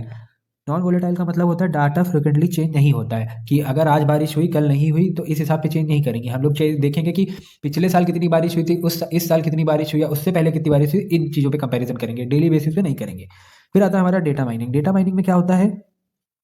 डेटा माइनिंग का काम होता है डेटा के अंदर के यूजफुल पैटर्न और ट्रेंड्स निकालना, ठीक। यूजफुल पैटर्न और ट्रेंड्स निकालना, आईटी में अगर कोई बच्चा बहुत पहले से अगर बीटेक वगैरह का होगा उससे मालूम होता है कि डेटा माइनिंग में क्या होता है। हम लोग बाइंग बिहेवियर निकालते हैं, किसके लिए? अपने कस्टमर का, कि वो जैसे मान लो कोई चीज़ें सर्च करता है अपने जाके उस पर गूगल पे, तो कि उसको शूज़ चाहिए, तो उसी बेसिस पे फिर हम लोग उसको शूज़ के बहुत सारे एड्स दिखाने स्टार्ट कर देते हैं। अमेज़न खोलेंगे तो वहाँ पे भी शूज़, इंस्टाग्राम खोलेंगे वहाँ पे भी शूज़, ट्विटर ट्विटर जाएँगे, फेसबुक जाएँगे तो शूज़ के ऐड आने लगते हैं। तो ये हम लोग को क्या करता है, डेटा माइनिंग हमें जो भी कॉम्प्लेक्स पैटर्न्स होते हैं या ट्रेंड्स होते हैं उसको हम लोग आइडेंटिफ़ाई करने में मदद करते हैं। ये हमारा आइडेंटिफ़ाई करता है, फिर एनालाइज़ करता है, फिर हम लोग उसमें देखते हैं क्या कर सकते हैं, फिर उसी हिसाब से हम लोग डिसीज़न मेकिंग करते हैं। इसमें टेक्नीक भी इस्तेमाल करी जाती है, उस टेक्नीक की बात करते हैं, ठीक। पहला होता है ना हमारी टेक्नीक में, आगे टेक्निक्स, हाँ, टेक्निक जो हमारी यूज़ करी जाती है वो हमारी क्या होती है? पहला होता है हमारा कि क्लासिफिकेशन होना चाहिए। क्या होना चाहिए हमारा? पहले क्लासिफिकेशन। दूसरा हमारा होता है, क्लासिफिकेशन में क्या होता है? डाटा को कैटेगराइज में डिवाइड करा जाता है। फिर आता है हमारा क्लस्टरिंग, ठीक। क्लस्टरिंग होनी चाहिए। क्लस्टरिंग में क्या होता है? सिमिलर डेटा का ग्रुप बनाना। पहले हम लोग ने डिवाइड करा, फिर अगर कुछ सिमिलर मिलता है तो उसको हम लोग ग्रुप बनाते हैं। फिर आता है हमारा एसोसिएशन। एसोसिएशन एसोसिएशन में क्या होता है? रिलेशनशिप फाइंड करना। अब जो हमें डेटा सिमिलर जैसा मिला कि उसमें कोई रिलेशनशिप है या नहीं, ये डेटा माइनिंग एक कॉम्प्लेक्स प्रोसेस होती है। मैनेजमेंट में बहुत इजी बताया गया है, क्योंकि इसके अंदर की बहुत डीपली बात होती है वो नहीं बताई गई है। बीटेक वाले बच्चों से आप पूछेंगे, अगर आपका कोई दोस्त होगा या एमसीए वाला होगा या बीसीए वाला होगा या बीटेक एमटेक, उनके जो बहुत टेक्निकल में है उनसे पूछेंगे तो आपको बहुत अच्छी तरीके से कोडिंग वोडिंग में बहुत घुस के बताएंगे। फिर हमारा क्या आता है? रिग्रेशन आता है। रिग्रेशन में क्या होता है कि फ्यूचर प्रिडिक्शन करना, ठीक है। अब हमने जो रिलेशनशिप निकाल लिया है, अब हम लोग इसको इस्तेमाल ही इसलिए करते हैं जिससे हम ट्रेंड्स या जो भी फ्यूचर में चीज़ होने वाली है डिसीजन मेकिंग उसके ही लिए। तो अब जो फ्यूचर में प्रिडिक्शन करने के लिए हम लोग रिग्रेशन का इस्तेमाल करते हैं। आगे बढ़ते हैं। आगे हमारा क्वेश्चन क्या है? आगे है हमारा 4B का discuss the acid properties of database transaction. Acid properties के बारे में पूछ रहा है। पहले इंट्रोडक्शन हमें पता होना चाहिए कि एसिड प्रॉपर्टीज क्या होता है। एसिड प्रॉपर्टीज डेटाबेस को ट्रांजेक्शन के बेसिक रूल्स होते हैं जो इंश्योर करते हैं कि डेटाबेस में होने वाले ट्रांजेक्शन रिलायबल हो, करेक्ट हो, सेफ हो, कंसिस्टेंट हो। ये properties specially multi user environment में बहुत इंपॉर्टेंट होती है जहां एक ही टाइम पर बहुत सारे लोग डेटाबेस को एक्सेस कर रहे हैं। अब एसिड का फुल फॉर्म क्या होता है? Atomicity, consistency, isolation, durability. याद रखिएगा, एटॉमिसिटी, कंसिस्टेंट, आइसोलेशन, ड्यूरेबिलिटी। अब एटॉमिसिटी क्या होता है ये पता होना चाहिए। एटॉमिसिटी का मतलब होता है ऑल और नथिंग, या तो सब है या तो कुछ नहीं है। ठीक है, इसका रूल ये है कि ट्रांजेक्शन के अंदर जितने भी ऑपरेशंस होते हैं या तो वो सारे सक्सेसफुल एग्जीक्यूट होते हैं या अगर एक भी फेल हुआ तो पूरा ट्रांजेक्शन कैंसिल हो जाएगा। ठीक है, एग्जांपल जैसे बैंक ट्रांजेक्शन में अमाउंट ए से 500,000 या जितना भी होता है, हम लोग ने जितना भी डेबिट करा उतना ही आएगा। अब ऐसा नहीं होगा कि 5,000 की जगह बैंक के एटीएम मशीन से आपके पास 4,500 आ जाए, 500 रह जाए, कि वो 500 आपके अकाउंट में वापस ऐड हो जाए, वो बात अलग है। बट ऐसा नहीं होता। ट्रांजेक्शन अगर फेल्ड होगा तो पूरा ही फेल्ड हो जाएगा। अगर डेबिट हो गया या क्रेडिट हो गया तो सारी चीज़ें पूरी होंगी। ऐसा नहीं है कि आपने 500 मांगे, सॉरी 5,000 मांगे, आपको 4500 मिले और आपने 5,000 ही इनपुट करा था तो आपको 5,000 का ही आउटपुट मिलेगा। कंसिस्टेंसी में क्या होता है? कंसिस्टेंसी इंश्योर करता है कि ट्रांजेक्शन के बाद डाटाबेस हमेशा वैलिड स्टेट में रहे। मतलब कि ट्रांजेक्शन से पहले भी डाटाबेस रूल्स फॉलो कर रहा था, ट्रांजेक्शन के बाद भी वही रूल्स फॉलो करे, कुछ भी चेंज ना देखने को मिले। आइसोलेशन में क्या होता है? आइसोलेशन का मतलब होता है कि एक ट्रांजेक्शन का काम दूसरे ट्रांजेक्शन के बीच दिखाई नहीं देना चाहिए। जब मल्टीपल ट्रांजेक्शन एक साथ एग्जीक्यूट हो रहे होते हैं तब उनके इंटरमीडिएट रिजल्ट्स हिडन रहते हैं। ठीक है, हमें जो वो चीज़ करी जा रही है जब तक वो सेव नहीं करी जाती, जब तक वो पूरा आउटपुट नहीं दिखाना चाहिए। ठीक है, जब तक वो सेव नहीं होता है, जो भी बीच में काम चल रहा हो, एक यूजर को दूसरे यूजर की बात नहीं पता चलनी चाहिए। अगर ट्रांजेक्शन T1, एग्जाम्पल बताता हूँ, अगर ट्रांजेक्शन T1 है, अभी अपडेट कर रहा है और कमिट नहीं हुआ है, तो ट्रांजेक्शन T2 को उस इनकम्प्लीट डाटा को रीड नहीं कर सकता है कि वहाँ पे क्या उसने जो भी करा हो, क्या पता कैंसिल करके कुछ और लिख दे, तो वो सारी चीज़ें रहेंगी। ठीक, और इससे इससे प्रॉब्लम जैसे क्या होती है, जैसे डर्टी रेट और इनकरेक्ट रिजल्ट जो होते हैं वो अवॉइड होती हैं। ड्यूरेबिलिटी में क्या होता है? ड्यूरेबिलिटी में होता है इंश्योर करता है कि एक बार ट्रांजेक्शन कमिट हो गया तो उसका इफेक्ट परमानेंटली डाटाबेस में सेव हो जाता है। चाहे पावर फेलियर हो, सिस्टम क्रैश हो, रीस्टार्ट हो, कुछ भी हो, डाटा कमिटेड डाटा लॉस्ट नहीं होता है, वो एक बार में पूरा डेटाबेस में सेव हो जाता है परमानेंटली। ये यूजुअली डेटा को डिस्क, बैकअप और लॉग फाइल्स में सेव करके अचीव किया जाता है। एसिड प्रॉपर्टीज डेटाबेस के ट्रांजेक्शन को सेफ, रिलायबल और ट्रस्टवर्दी बनाती हैं। इसके बिना डाटाबेस में डाटा लॉस हो सकता है, इनकंसिस्टेंसी आ सकती है, यूजर का ट्रस्ट कम हो सकता है। इसलिए acid properties modern DBMS system जैसे बैंकिंग, रिजर्वेशन और ई कॉमर्स एप्लीकेशंस के लिए बहुत ही एसेंशियल होती है। आगे बढ़ते हैं। सेम चीज़ जो अभी बताई थी, data mining, data warehousing, same चीज़ वही है, बट यहाँ पे एक मैंने इमेज लगाई थी, वो आपको समझ में आनी चाहिए क्या होती है। ठीक, यहाँ पे डेटा वेयर हाउस आपको दिख रहा होगा, डेटा माइनिंग भी दिख रहा होगा। ये सारी चीज़ें आती कहाँ से? ऑपरेशनल सिस्टम जो होता है। ठीक है, जितने भी ऑपरेशनल सिस्टम हो सकते हैं, मल्टी हो सकते हैं, फ्लैट फाइल्स भी मल्टीपल हो सकती हैं। ये सारी चीज़ें कहाँ जाती हैं? ETL में जाती हैं, एक्सट्रैक्शन, ट्रांसफॉर्मिंग, लोडिंग में। उसके बाद ये सब कहाँ पहुँचता है? हमारे डेटा वेयर हाउस में, जहाँ पे हम लोग अपना meter data, summary data, raw data सब कुछ रखते हैं संभाल के, पुराने नया सब कुछ। फिर ये आगे हमें भेजता है, किस पे? डाटा माइनिंग के लिए भी भेज सकता है, रिपोर्टिंग के लिए भी भेज सकता है और OLAP एनालिसिस के लिए भी भेज सकता है। एक तरीके से एनालिसिस ये भी काम करता है, मतलब ये तो आइडेंटिफाई से लेके एनालिसिस सब कुछ काम करता है। आइडेंटिफाई हो गया, फिर हमारा एनालिसिस हो गया, ठीक है, फिर एग्जीक्यूट करने में, फिर हमें मदद करता है डिसीजन मेकिंग में, सारी चीज़ें। ये हमारा एक फिगर है छोटा सा, ये भी आपको याद रखना है। अगर एग्जाम में आता है तो आप बना के आ सकते हैं कि डेटा बेस में, डेटा वेयर हाउस में सब कुछ आ कहाँ से रहा है वो आपको पता होना चाहिए। कई मल्टीपल सोर्सेज होते हैं, वो सारे मल्टीपल सोर्सेज हमारे ऑपरेशनल सिस्टम 1 2, ठीक है, नाम रख दीजिएगा, 1, ये 2, ये 3 फ्लैट फाइल्स हो सकती हैं। उसका डेटा भी हम लोग लेके जाते हैं, फिर उसको एक्सट्रैक्ट करते हैं, फिर एक्सट्रैक्ट करने के बाद हम लोग वेयर हाउस में सेव कर देते हैं। आगे बढ़ते हैं इसी के साथ। नेक्स्ट क्वेश्चन क्या है हमारा? पूछ रहा है explain multi media and web database. Multimedia और वेब डेटाबेस क्या होता है ये पूछा जा रहा है, एक्सप्लेन करना है उसको। तो मल्टीमीडिया डेटाबेस पे पहले चलते हैं। मल्टीमीडिया डेटाबेस क्या होता है? मल्टीमीडिया डेटाबेस वो होता है जहाँ डेटाबेस होता है मल्टीमीडिया डाटा को स्टोर या मैनेज करने के लिए होता है। मल्टीमीडिया डेटाबेस वो डेटाबेस होता है जो मल्टीमीडिया डेटा को स्टोर और मैनेज करता है। ठीक है, इसमें क्या क्या चीज़ें होती है? जैसे इमेजेस होती है, ऑडियो होता है, वीडियो होता है, एनिमेशन होता है, ये सारी चीज़ें होती है। इसमें फॉलोइंग टाइप का डेटा होता है, अलग अलग टाइप का डेटा होता है। ये डेटाबेस लार्ज साइज और अनस्ट्रक्चर्ड डेटा को हैंडल करता है, जो नॉर्मल डेटाबेस के लिए डिफिकल्ट होता है। ये किसमें मदद करता है हमारा मल्टीमीडिया डेटाबेस? ये लार्ज साइज और अनस्ट्रक्चर्ड डेटा को हैंडल करते हैं, जो नॉर्मल डेटाबेस के लिए डिफिकल्ट होता है। इसमें कुछ एप्लीकेशंस का भी यूज़ करा जाता है, वो भी आपको पता होना चाहिए कि किस एप्लीकेशन का यूज़ करा जाता है। ठीक, एप्लीकेशन ऑफ मल्टीमीडिया डेटाबेस के लिए होता है मेडिकल सिस्टम, मतलब कहाँ कहाँ यूज़ होता है इसकी बात करी जा रही है कि कहाँ कहाँ यूज़ देखने को मिलता है हमारे इंडस्ट्रीज़ में। तो एप्लीकेशंस क्या है हमारे यहाँ पे, मेडिकल सिस्टम में एक्सरे एमआरआई इमेज स्टोर करना, ठीक है, डिजिटल लाइब्रेरीज जहाँ पे आप अपने फ़ोन को भी डिजिटल लाइब्रेरी बना सकते हैं, टैबलेट को बना सकते हैं, कंप्यूटर को बना सकते हैं, ये सारी चीज़ें। वीडियो स्ट्रीमिंग प्लेटफॉर्म जैसे यूट्यूब हो गया, जहाँ पे हम लोग ये वीडियो देख रहे हैं, ये सारी चीज़ें। तो ये सारी चीज़ें किस में आती हैं, हमारी मल्टीमीडिया डेटाबेस में आती है, जहाँ पे हम लोग एक अभी वीडियो पे ही बात कर रहे हैं, ठीक है, मेरा ऑडियो आपको सुनाई दे रहा है, या जो चीज़ें मैं कर रहा हूँ ये क्या हो गया, ये कि मैं एनिमेशन हो गया। तो ये चीज़ सारी चीज़ें, इमेजेस अभी जैसे ऊपर दिखाई थी वो, तो ये सब हमारा आता है किसमें, मल्टीमीडिया डेटाबेस में। इसमें कुछ चैलेंजेस भी होते हैं, ये भी आपको पता होने चाहिए। चैलेंजेस क्या होते हैं, मल्टीमीडिया फाइल्स का साइज बहुत बड़ा होता है। जैसे ये वीडियो बनेगी ना अभी 1-2 घंटे जितने की भी बनती है, ठीक है, ये बहुत बड़ी वीडियो बन जाती है जाके। उसके बाद उसका जो स्टोरेज बनता है, मतलब फाइल का जो भी साइज बनता है वो बहुत बड़ा बन जाता है, 1-2 जीबी का बन जाता है। पर ये जब यूट्यूब पे अपलोड होगी फिर डाटा इसका छोटा हो जाएगा, लगभग तब भी वहाँ पे भी 300-400 MB का बन जाएगा जाके, ठीक। तो मल्टीमीडिया फाइल्स का साइज बहुत बड़ा होता है, इसलिए स्टोरेज रिक्वायरमेंट ज़्यादा होती है, ठीक। और इसी के साथ डेटा रिट्रीवल कॉम्प्लेक्स होता है, क्योंकि मल्टीमीडिया डेटा टेक्स्ट जैसे सिंपल नहीं होता है, ठीक। क्योंकि जिस फाइल में हम लोग बात कर रहे हैं ये एक तरीके की फाइल कैसी है, हमारी टेक्स्ट वाली फाइल है, ठीक है, इसमें नॉर्मली चीज़ें लिखी हैं, और इससे मैं अगर इमेजेस हटा दूँ इस पूरी फाइल से तो ये फाइल बहुत ही ज़्यादा छोटी हो जाएगी, लगभग कुछ केबीज़ की हो जाएगी, 100-200 केबीज़ की। बट जब इसमें इमेजेस लगी होती हैं तो साथ में ये फाइल उस इमेजेस का भी डाटा आ जाता है, तो जिसकी वजह से ये फाइल अच्छी खासी 2-3 MB की चली जाती है। और ज़्यादा इमेजेस लगा दूंगा तो वो फाइल और भी ज़्यादा चली जाएगी। जैसे मुझे अभी याद है, मैंने टेलीग्राम पे भी 2-3 एग्जाम पहले किसी फाइल डाली थी, वो 17 MB तक का चली गई थी। नॉर्मली मैं नोट्स डालता हूँ वो कोई 100 KB 200 KB तक का ही जाते हैं। तो ये सारी चीज़ें रहती हैं। अब आगे बढ़ते हैं, वेब डेटाबेस की तरफ चलते हैं। वेब डेटाबेस क्या होता है, वो डेटाबेस होता है इंटरनेट के थ्रू एक्सेस किया जा सकता है, यूजुअली वेब ब्राउजर के थ्रू, ठीक। जो चीज़ इंटरनेट में अवेलेबल होती है वो वाली बात करी जा रही है। आगे बढ़ते हैं इसी में, और ये वेब एप्लीकेशन के साथ काम करते हैं जहां यूज़र ब्राउज़र की रिक्वेस्ट भेजता है, सर्वर डेटाबेस से डेटा फेच करके रिस्पॉन्स देता है। पहले मतलब आप मान लीजिए गूगल पे हैं, गूगल पे आप कुछ भी एक्सेस करेंगे, उसके बाद वो थोड़ी देर लोडिंग चलती है। जितना भी फास्ट इंटरनेट हो, 1 सेकंड आधा सेकंड कुछ ना कुछ तो लगता ही है, ठीक। वो आधे सेकंड में क्या होता है कि आपने जो चीज़ पूछी है वो उसका पूरा एक प्रोसेस जाती है पीछे तक का, जहाँ पे वो अपने डाटाबेस में देखते हैं, या जो भी आपको रिजल्ट दिखाने हैं वो सारी चीज़ें, फिर उस हिसाब से आपको गूगल वो सारी चीज़ें दिखाता है, फेच करके लाता है, फिर वो अपना रिस्पॉन्स देता है इसी चीज़ को। और इसका आर्किटेक्चर क्या होता है वो भी आपको पता होना चाहिए। आर्किटेक्चर क्या होता है हमारे पास, आर्किटेक्चर ये होता है, यूज़र मतलब कुछ भी है, यूज़र है, जो भी है, ब्राउज़र है हमारा, ठीक है, उसमें क्या होगा, वेब सर्वर होगा, ठीक है, एप्लीकेशन सर्वर होगा, डेटाबेस सर्वर होगा, ये सारी चीज़ें। एग्जांपल हमारा क्या होता है, ई कॉमर्स वेबसाइट होती है, वहाँ पे भी कितनी सारी इमेजेस, वीडियोस, जाने क्या क्या चीज़ें होती हैं। आप कुछ चीज़ क्लिक करते हो, थोड़ा सा टाइम लेता है लोडिंग, इसीलिए वो लोडिंग लेता है, क्योंकि प्राइजेस वो कभी ना कभी चेंज करते रहते हैं।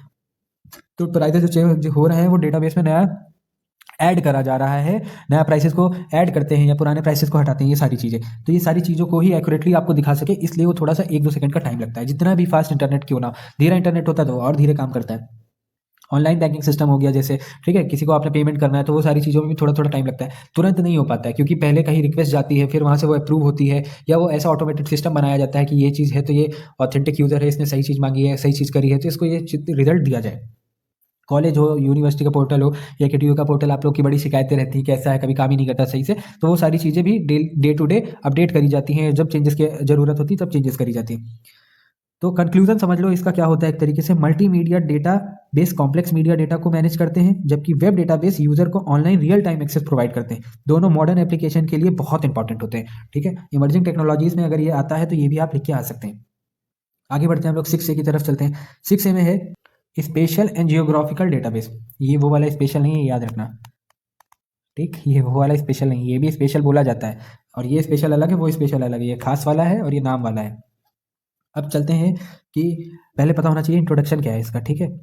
कुछ एप्लीकेशन ऐसे होते हैं जहां डेटा सिर्फ टेक्स्ट या नंबर्स के नहीं होते हैं, बल्कि लोकेशन और जियोग्राफिक से रिलेटेड होते हैं। ऐसे डेटा को हैंडल करने के लिए स्पेशल डेटाबेस और जियोग्राफिकल डेटाबेस का इस्तेमाल किया जाता है, ठीक। स्पेशल डेटाबेस क्या होता है, आप उस पर चलते हैं। समझ गए होगे कि क्या ज़रूरत है, क्यों ज़रूरत है इसकी, ठीक। स्पेशल डेटाबेस वो डेटाबेस होता है जहां लोकेशन बेस्ड या जियोग्राफिक डेटा स्टोर किया जाता है। ये स्पेशल टाइप की क्वेरीज को सपोर्ट करता है, ठीक है, जैसे कि डिस्टेंस बेस्ड क्वेरीज और लोकेशन बेस्ड क्वेरीज। अब इसमें टाइप्स भी होते हैं कुछ, ये याद रखिएगा। पॉइंट होते हैं, किसी एक पॉइंट लोकेशन का पॉइंट, जैसे हॉस्पिटल लोकेशन, ठीक, और लाइन जैसे रोड्स, रिवर्स। आप जो आप देखते हैं अपना बहुत सारे एप्लीकेशंस होते हैं ना जिसमें लोकेशन दिखाता है, जैसे जेप्टो इस्तेमाल करते होंगे, आपका राइडर कहाँ तक का है या सामान कहाँ तक का पहुँचा, तो वो सारी चीज़ें इसी का ही इस्तेमाल कर रहे होते हैं। एग्जाम्पल पे भी लिख सकते हैं आप ये सारी चीज़ें, ठीक है। पॉलीगॉन जैसे पार्ट्स या एरियाज रीजन, वो ग्रीन ग्रीन करके अलग से दिखाते होंगे, स्कूल का एरिया अलग दिखाता होगा, हॉस्पिटल के पास पहुँचेगा तो अलग से प्लस का साइन वो बन के आता रहता है, ये सारी चीज़ें। एग्जाम्पल क्वेरी क्या होती है कि 5 का रेडियस के अंदर सारे हॉस्पिटल फिक्स्ड करो, तो सॉरी फाइंड करो, तो ये सारी चीज़ें हम लोग गूगल मैप में डालते हैं ना कि हमारे near hospitals, near petrol pump, तो वो सारी चीज़ें तुरंत ही दिखाने लगता है, तो ये सारी चीज़ें वहाँ पे काम आती हैं। अब जियोग्राफिकल डेटाबेस में क्या होता है वो समझते हैं। जियोग्राफिकल डेटाबेस एक स्पेशलाइज्ड स्पेशल डेटाबेस है, ठीक है, स्पेशलाइज्ड स्पेशल डेटाबेस है जो कि जियोग्राफिकल इंफॉर्मेशन सिस्टम जीआईएस में यूज़ होता है, ये याद रखिएगा। ठीक, ये जो हमारा स्पेशल डेटाबेस था ये वाला, ठीक है, ये वाला जो हमारा था ये किस में यूज़ होता है, स्पेशलाइज्ड जब अच्छे तरीके से और यूज़ करा जाता है तो जियोग्राफिकल इंफॉर्मेशन सिस्टम में यूज़ करा जाता है। अब इसमें क्या होता है, इसमें अर्थ रिलेटेड डाटा स्टोर होता है, जैसे मैप, टेरेन, क्लाइमेट डेटा, ये सारी चीज़ें कि कल बारिश होगी नहीं होगी, तो वो सारी चीज़ें हमारी किस में आती हैं, इसमें आती हैं। ठीक है, मैप्स देखना दुनिया के कि भारत में क्या है, कितना पॉल्यूशन है, किस स्टेट में कितना है, ये सारी चीज़ें। एप्लीकेशन इसमें कौन से यूज होते हैं, जीपीएस नेविगेशन होता है जैसे, ठीक है, अर्बन प्लानिंग होती है, वेदर फोरकास्टिंग होती है, ये सारी चीज़ें। अभी बताया था ना कल वेदर कैसा है, आज वेदर कैसा रहेगा, ये सब। कंक्लूजन क्या कहता है इसका, कंक्लूजन ये कहता है कि special database location based data को मैनेज करते हैं, जबकि जियोग्राफिकल डेटाबेस अर्थ रिलेटेड इंफॉर्मेशन को एनालाइज करते हैं। जैसे मान लीजिए स्पेशल के लिए आप बेसिक मान के चलिए अपने आसपास, अपने सॉरी अपने आसपास, ठीक। और जियोग्राफिकल वाला क्या होता है, दुनिया मान लीजिए पूरी, ठीक, दुनिया के बारे में। और हम लोग इसमें क्या करते हैं, इन्फॉर्मेशन को एनालाइज और प्लान करने में मदद करते हैं। दोनों रियल वर्ल्ड एप्लीकेशन के लिए बहुत यूज़फुल होते हैं। मान लीजिए कल बारिश होने वाली है तो मैं कल घूमने नहीं जाऊंगा, ऐसे सारे प्लान जो भी हम लोग बनाए, या बिजनेस रिलेटेड सोचोगे तब समझ में आएगा। ये मैं रियल लाइफ एग्जांपल दे रहा हूँ जैसे आपको याद रहे कि ये चीज़ किस में बोली गई थी। आगे बढ़ते हैं इसी के साथ 6B पे चलते हैं। 6B में हमारा क्या पूछ रहा है, explain web and mobile database. ये एक तरीके के केस स्टडी का आंसर है, ठीक है, ये डायरेक्टली आपके सिलेबस में नहीं दिया गया है, पर आपको पता होना चाहिए कि वेब और मोबाइल डेटाबेस कहाँ, क्योंकि डेटाबेस आ चुका है, अब वेब की बात कर ही रहे थे हम लोग, मोबाइल में भी अभी, तो ये सारी चीज़ें वहाँ से निकल रही हैं। इंटरनेट और स्मार्टफोन का फास्ट ग्रोथ के साथ डेटाबेस को सिर्फ कंप्यूटर तक लिमिटेड नहीं रखा गया, ठीक है। आज के टाइम में डेटा को ऑनलाइन एक्सेस और मोबाइल डिवाइस पर भी सपोर्ट करना पड़ता है। इससे क्या हुआ कि जो वेब डेटाबेस और मोबाइल डेटाबेस है वो डेवलप हुए, ठीक है। वेब डेटाबेस में क्या हुआ, वेब डेटाबेस वो डेटाबेस होता है जो वेब एप्लीकेशन के थ्रू एक्सेस किया जा सकता है, यूजर के थ्रू रिक्वेस्ट भेजता है और डेटाबेस सर्वर से डाटा मिलता है। जैसे कि मान लीजिए आपने इंस्टाग्राम पे किसी की प्रोफाइल को टच करा तो आपको उसके बारे में देखना शुरू हो गया कि हाँ हार्दिक पांड्या की आईडी पे गए, वहाँ पे सारी चीज़ें दिख रही है, वो फोटोज़, ये फोटोज़, वो किसको फॉलो करते हैं, उनको कौन फॉलो करता है, ये सारा डेटा आपको एक बार में देखने को मिल सकता है। तो ये क्या था, एक वेब एप्लीकेशन था जिसमें हम लोग एक्सेस कर सकते हैं।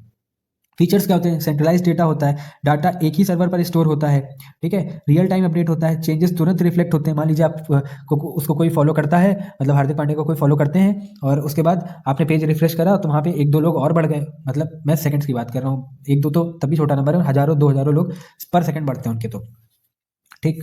तो रियल टाइम हम लोग अपडेट देख सकते हैं। ब्राउजर बेस्ड एक्सेस, सिर्फ इंटरनेट और ब्राउजर चाहिए होता है इसमें, और कुछ हमें ज़्यादा कुछ खास चीज़ें ज़रूरत नहीं होती हैं, ठीक है। जैसे आप ये वीडियो भी देख रहे हैं तो आपको किसकी ज़रूरत है, आपको अपने डिवाइस की ज़रूरत है और इंटरनेट की ज़रूरत है, बस। उसी के बाद आप कुछ भी ब्राउज कर सकते हैं, ये वीडियो साथ में आप गूगल पे जाके देख सकते हैं कि डीबीएमएस क्या हो सकता है, उसकी इमेजेस देख सकते हैं, सारी चीज़ें, जितना भी डाटा अवेलेबल होगा इंटरनेट पर वो आप कहीं भी अगर ओपन वर्ल्ड में है तो आप एक्सेस कर सकते हैं। एग्जाम्पल्स के लिए क्या है, ई कॉमर्स वेबसाइट्स हैं, ऑनलाइन बुकिंग है, कॉलेज पोर्टल्स हैं, ये सारी चीज़ें। आगे बढ़ते हैं, मोबाइल डेटाबेस क्या होता है, ये आपको पता होना चाहिए। मोबाइल डेटाबेस क्या होता है, मोबाइल डेटाबेस वो डेटाबेस होता है जो मोबाइल डिवाइस जैसे स्मार्टफोन्स और टैबलेट्स पर रन करता है। यह डेटाबेस ऑफलाइन मोड में भी काम करता है और जब इंटरनेट अवेलेबल होता है तब भी काम करता है। ये चीज़ आपको पता होनी चाहिए कि मान लीजिए आप अपनी गैलरीज में देख रहे हैं, इमेजेस देख रहे हैं या वीडियोस देख रहे हैं, मूवी देखे डाल रहे हैं, तो कहीं ना कहीं वो आपके पास डेटा क्या है, स्टोर है, बस वो ऑनलाइन नहीं है, वो आपके पास ऑफलाइन है, वो आप ऑफलाइन देख सकते हैं। बस इतना फर्क होता है मोबाइल और उसमें हमारे वेब डेटाबेस में। अब इसका की फीचर क्या है ये भी आपको पता होना चाहिए। इंटरनेट अपने पर ऑटोमेटिक डेटा चलता है, ठीक है, बट इसमें हम लोग क्या करते हैं, ऑफलाइन भी काम कर सकते हैं। ये डेटाबेस ऑफलाइन में भी काम करता है और जब इंटरनेट अवेलेबल हो तब भी काम करता है। आगे चलते हैं, इसके एग्जांपल्स क्या हैं, डिलीवरी ऐप्स हैं, ट्रैकिंग एप्लीकेशन है, मोबाइल वॉलेट ऐप्स हैं। ये हमारे जब हमारे पास इंटरनेट होता है तो हम लोग सारी चीज़ें देख सकते हैं इसमें। इसका कंक्लूजन क्या निकलता है, इसका कंक्लूजन ये है कि web database internet based application को सपोर्ट करता है, जबकि मोबाइल डेटाबेस पोर्टेबल डिवाइसेस हैं और जो डेटा एक्सेस ऑफलाइन और ऑनलाइन दोनों सपोर्ट करते हैं। हम लोग मोबाइल के थ्रू वेब एप्लीकेशन पे या वेब ब्राउजर पे जाके ऑनलाइन भी चीज़ें कर सकते हैं, ठीक, बट एक ऑनलाइन वेब डेवलपमेंट अलग ही चीज़ है, वो सिर्फ ब्राउजर और उस पर ही काम करता है। बट हम लोग ब्राउजर को किस पे चला रहे हैं वो भी बहुत सारी चीज़ें हमें देखने को मिल सकती हैं, वो फोन पे भी चला सकते हैं, टैबलेट पे भी चला सकते हैं, ये सारी चीज़ें। 7A पे चलते हैं। 7A पे कह रहा है कि कॉन्करेंसी कंट्रोल टेक्निक, कॉन्करेंसी से ऊपर भी पढ़ा था आपने, इतनी देर से पढ़ा रहा हूँ, मैं खुद ही भूल चुका हूँ ऊपर क्या पढ़ाया था। ठीक है, कॉन्करेंसी कंट्रोल टेक्निक क्या होती है? कॉन्करेंसी का मतलब होता है मल्टीपल ट्रांजेक्शन को एक ही साथ एग्जीक्यूट करना without data inconsistency. Multiple data को हम लोग एक ही साथ एग्जीक्यूट कर सकते हैं विदाउट डाटा इनकंसिस्टेंसी की। मल्टी यूजर एनवायरनमेंट में अगर कंट्रोल ना हो तो डेटाबेस गलत डाटा स्टोर कर सकता है। इससे हम लोग को बचाने के लिए कॉन्करेंसी कंट्रोल की टेक्निक की जरूरत पड़ती है। कॉन्करेंसी कंट्रोल टेक्निक क्या होती है, मतलब और उसमें क्या चीज़ें होती हैं? लॉक बेस्ड प्रोटोकॉल होता है। इस टेक्निक में ट्रांजेक्शन को डेटा यूज करने से पहले लॉक लेना पड़ता है। ठीक है, कि अगर जब तक वो सारी चीज़ें कर रहा है तब तक बीच में कोई इंटरफेरेंस नहीं कर सकता है। ठीक, टाइप्स ऑफ लॉक्स में भी क्या होता है? शेयर्ड लॉक होता है रीडिंग के लिए, और एक्सक्लूसिव लॉक होता है राइटिंग के लिए। हाँ, मुझे अब याद आ चुका है, ये पढ़ा रखा है ऊपर। ठीक, दूसरा क्या होता है? Two phase locking, two TPL भी कहते हैं, 2PL भी कहते हैं इसे। इस प्रोटोकॉल में ट्रांजेक्शन के दो फेसेस होते हैं, ग्रोइंग फेस होता है और श्रिंकिंग फेस होता है। ग्रोइंग फेस में क्या होता है कि ट्रांजेक्शन लुक्स एक्वायर करता है, लॉक्स एक्वायर करता है, और श्रिंकिंग फेस में क्या होता है? ट्रांजेक्शन लॉक्स रिलीज करता है, एक में पकड़ता है एक में छोड़ देता है। इस रूल को फॉलो करने के लिए सीरियलिबिलिटी इंश्योर होती है, मतलब रिजल्ट सेम होता है जैसे ही ट्रांजेक्शन सीरियली एग्जीक्यूट होता है। ठीक है, जो भी हम लोग करेंगे उसका रिजल्ट हमें सेम ही मिलेगा। टाइम स्टैम्प क्या होता है? टाइम स्टैम्प होता है इसमें हर ट्रांजेक्शन को एक ही टाइम स्टैम्प दिया जाता है। पुराना जो पहले होता है वो ट्रांजेक्शन प्रायोरिटी दी जाती है, जो नया होता है उससे कॉन्फ्लिक्ट करें तो उसका वेट या अबॉर्ट कर दिया जाता है। न्यू ट्रांजेक्शन अगर कॉन्फ्लिक्ट करता है तो उसका वेट कराते हैं कि सही हो जाए या जो भी हो जाए, या उसे अबॉर्ट कर दिया जाता है। इस टेक्निक में लॉक्स यूज नहीं होते हैं, इसलिए इसे डेडलॉक का चांस कम हो जाता है। ठीक है, डेडलॉक भी बताया था क्या होता है। इसमें क्या होता है, कंक्लूजन निकल के आता है, कॉन्करेंसी कंट्रोल डेटाबेस की एक्यूरेसी, कंसिस्टेंसी एंड रिलायबिलिटी को मेंटेन करती है, स्पेशली जब मल्टीपल यूजर एक साथ काम कर रहे हों। ठीक, 7B पे चलते हैं, लास्ट क्वेश्चन है इसका। आई होप आप यहाँ तक का वीडियो देख रहे हो, और जो भी देख रहा है प्लीज़ कमेंट करके बताइएगा कि हाँ आपने पूरी वीडियो देखी है, मुझे भी पता चले कि भाई तुम लोग कितनी मेहनत कर रहे हो। और अगर यहाँ तक का पहुँच गए हो तो इसका मतलब मेहनत कर रहे हो, और इसका रंग जरूर देखने को मिलेगा। आगे चलते हैं, इसमें एक्सप्लेन करना है transaction and recovery from transaction. अब ट्रांजेक्शन क्या होता है, पहले उस पर चलते हैं। ट्रांजेक्शन एक लॉजिकल यूनिट ऑफ वर्क होता है जो कि एक या ज़्यादा डेटाबेस ऑपरेशन पर परफॉर्म करता है। इसका रूल क्या होता है? ट्रांजेक्शन या तो पूरी तरह कंप्लीट होगा या तो बिल्कुल नहीं होगा। ठीक, एग्जांपल इसके बैंक ट्रांजेक्शन बेस्ट, जो भी पैसा बताया था, 5,000 मांगोगे 5,000 मिलेगा। ऐसा नहीं है कि आधा अधूरा भेज दिया जाएगा, या जो चीज़ आपने डेबिट करी है वही आपको क्रेडिट होगी, ऐसा पूरा एक रूल चलता है। ठीक, जितना मांगोगे उतना ही मिलेगा, ज़्यादा ना कम। ऐसे करके याद रखोगे, पूरा याद रहेगा। ट्रांजेक्शन को एसिड प्रॉपर्टीज फॉलो करती हैं, एसिड प्रॉपर्टीज भी पहले बताई थी वो क्या होती हैं। ठीक है, आगे बढ़ते हैं।